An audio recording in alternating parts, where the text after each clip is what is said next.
Друзі, вітаю! Сьогодні ми тут з такими крутими хлопцями. Це 204-й Київський батальйон територіальної оборони. Справжня піхота. Хлопці, які тримають Бахмут. І вже тривалий час. Давайте познайомимось. Як вас звати? Кобра. Кобра? Танцор. Танцор. Кобра і танцор. Кобра і танцор, я так розумію, ви два другі напарники тут разом. Так. Розкажіть, будь ласка, Кобра, ким ти був до початку вторгнення? Охоронцем. Охоронцем у Києві? Да, в Києві працював в групі швидкого реагування в охороні. Водієм. Ага. Ясно, танцор ти. Танцював, потім тренер по общій фізичній підготовці і боксу. Та нічого собі. Тренер По ФП. танцював, який викладав бокс. Да, Оце, да, бачите? Да. Ви коли познайомились разом? Десь через 2 місяці після вторгнення. Да, ми в окремих були підрозділах спочатку. Угу. А потім уже після там, Ірпеня, всього, Угу. 4-ту роту, да, і там вже познайомилися, вже тоді вже збиралися Після разом. мужчина. Да. І поїхали вже перший раз на Бахмут. Це було восени, да? Це було в травні місяці. В кінці травня, десь 24-го, по-моєму, числа ми поїхали. Перший раз. Угу. Ви тут в підрозділі користуєтесь великою повагою, авторитетом бійців. Розкажіть, будь ласка, за рахунок чого, ну, підрозділ створений з добровольців, практично з нуля. Розкажіть про свою мотивацію, що ви говорите людям, яким, ну, от ви розумієте, що таке війна, як ви тут тримаєтесь. Що говорите людям, яким важко, які сумніваються в собі? Ну, ізначально люди прийшли в підрозділ, взяли зброю і прийшли захищати. Ну, тепер хто боїться, то ми їм говоримо, для чого ви сюди прийшли. Потрібно було сидіти вдома, мами під юбочкою. Це й було би добре, а так якщо вже прийшли, то треба працювати. Всім страшно. Всім страшно, нам теж страшно. Стільки раз не виходиш, не було ні одного разу, коли йдеш і думаєш, що типу, все це. Я не знаю, скільки ми вже от виходимо на цей, то нема такого, типу, ти не знаєш, там, типу, повернешся чи не повернешся, але стрьомно. Коли туди йдеш, там. А універсал, тому що ми універсали, ми з РПГ працюємо, ми там, хай там і частичне снайперське діло, АГС і все остальне. Одне можна сказати, якщо будемо боятися, то дома нашого не буде. Тобі ж потрібно переборювати свій страх. Як показала практика, орки бояться ще більше. Тому, в принципі, Да? тікають і так же вони не сильно не просуваються. Страшно, коли вони підходять, думаєш, що час прорвуться. Починаєш їх нормально крити, то починають вони лягати, починають відповзати. Кричати, братики, помогіть. Пролазимо до них із снайперськими, пролазимо, працюємо по них, стріляємо. Вони не знаю. Вони зомбовані, але точно не мотивовані. М'ясо. Скажи, скільки разів у вас були контактні бої? Ви бачили За цей раз противника? чи взагалі? Бо я з 15-го року воюю. Ну, да. Ну, ви зараз про це ще... За цей раз, що ми приїхали? За цей раз тут в Бахмуті.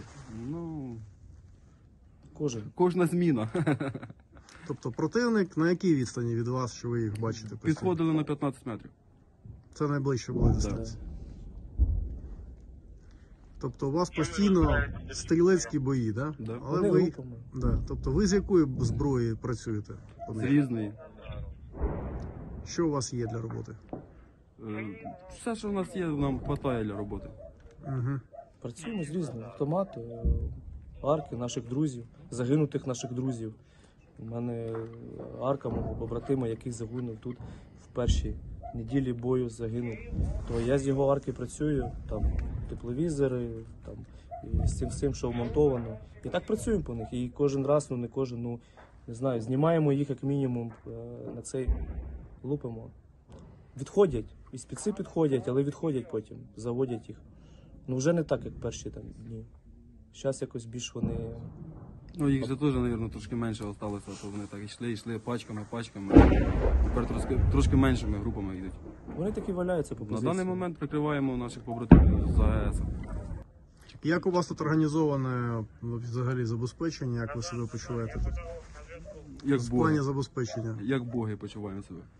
Завдяки нашому комбату, нашому ротному, ми ситі, і я би сказав, що я навіть Ситі, трошки в поправився, то я до цього був трохи стройніший, а то я бігаю, поправляюся. З командуванням все добре. Цей виїзд, що ми по Бахмуту, я задоволений командою. Ми тримали. Минулий наш виїзд, то була біда повна, а зараз все настроїлось. То був початок, тільки настраювалося. Зараз вже все настроїлось і якби Новий рік ми відпразнували. ТРО працює краще, ніж ЗСУ. Відпразнували тим, що ми ні сантиметра їм не віддали по позиції. Тому на Новий рік, звісно, у них трохи не вдалося.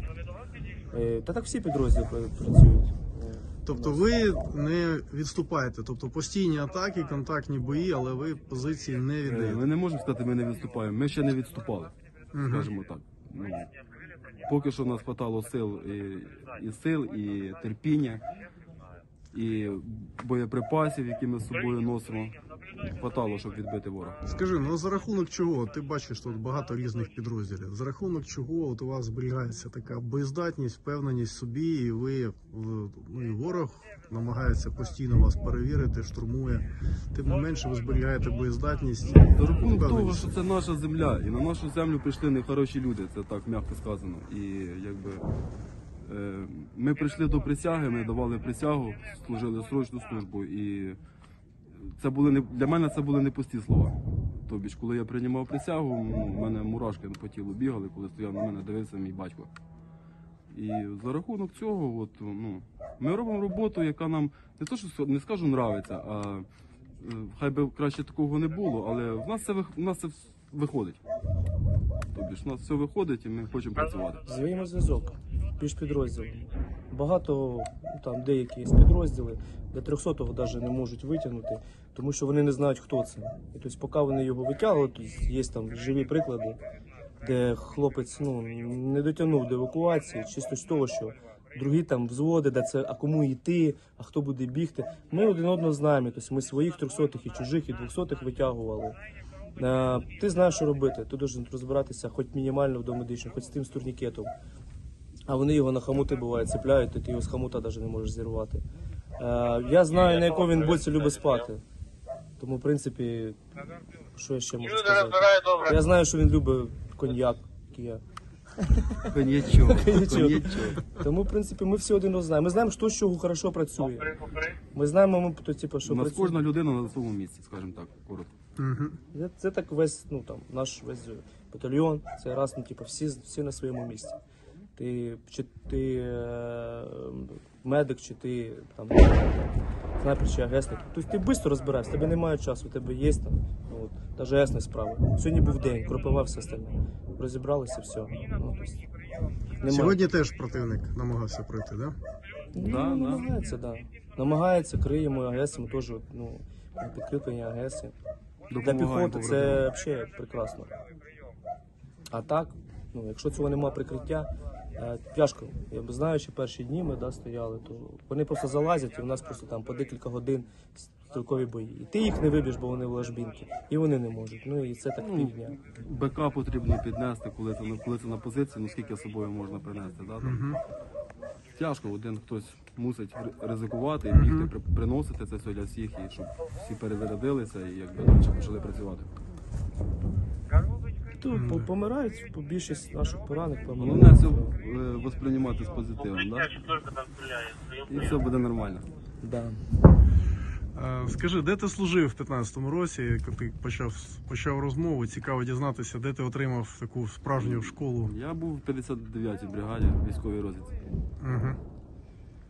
В місті Попасна стояв. Неподалік тут якраз. Да. Ці землі мені знайомі. Танцор, а ти Я з бразилянками тоді зустрічався, я танцював, катався по контрактам. То у мене було трохи друге життя. Я з 25. Напевно, трошки краще.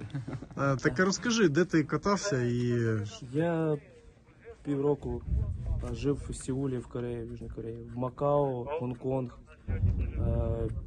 і південь, Китаю 4 роки. Подорожував, народні танці займався.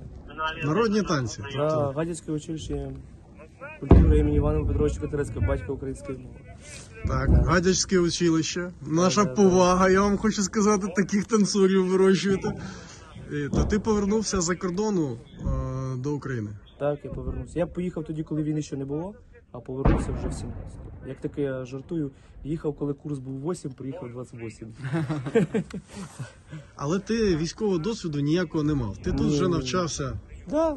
Він спортивна людина, а спортивній людині набагато легше. І коли ми познайомилися, то в його підрозділі він був, напевно, один, хто показував якісь там більш-менш результати. Поприходили, понятно, всі, і старіші, і середні, як так сказати, але було смішно дивитися. А от на Колю положили одразу око. Медсестра. Медсестри. Наш. Ні, на самом деле всі. Тяжко всім давалося. А те, що я дивлюсь, спостерігаю з нашими побратимами, я навіть там деяким там страшно, стрьомно, але так питаю, всі на позиціях. Тобто у нас немає в роті тих, хто там стикунів або цей. У нас всі працюють. Хто як може, всі працюють. Це вирішить. Я, чесно кажучи, гордий. Пишаюся, буде правильно сказати, нашою ротою, батом, командирами, підлизуюся. Ні, слухай, якщо є, то є. Приємно вчути, якщо чесно, така, коли є довіра в колективі. Да. Приємно говорити навіть. Скажи, тут багато, вже півроку російські війська штурмують Бахмут. Як стосовно ваших поглядів, ваше відчуття? Чи є у росіян якісь шанси захопити український Бахмут? Я думаю, у них зубки пообламаються. Не туди вони прийшли.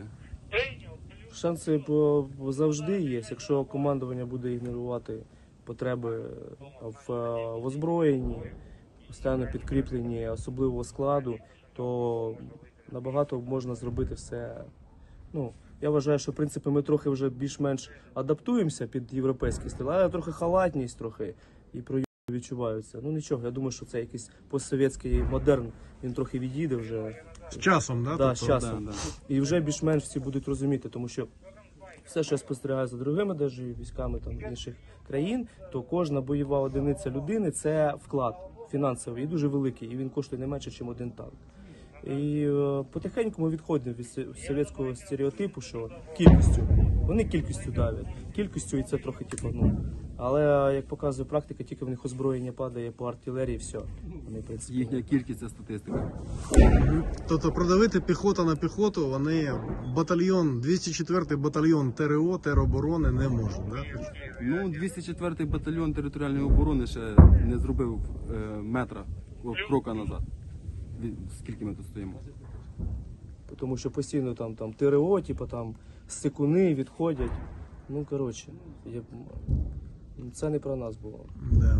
Засвідчую, я тут на позиціях батальйону, можу сказати, що тут дійсно люди тримаються як за свою власну землю за кожен метр. Я вам дуже вдячний, хлопці, що ви Дякую. тут з Києва і захищаєте Бахмут як своє рідне місто, як всю Україну. Дякую вам за службу і дякую. за ці слова. Дякую. Дякую.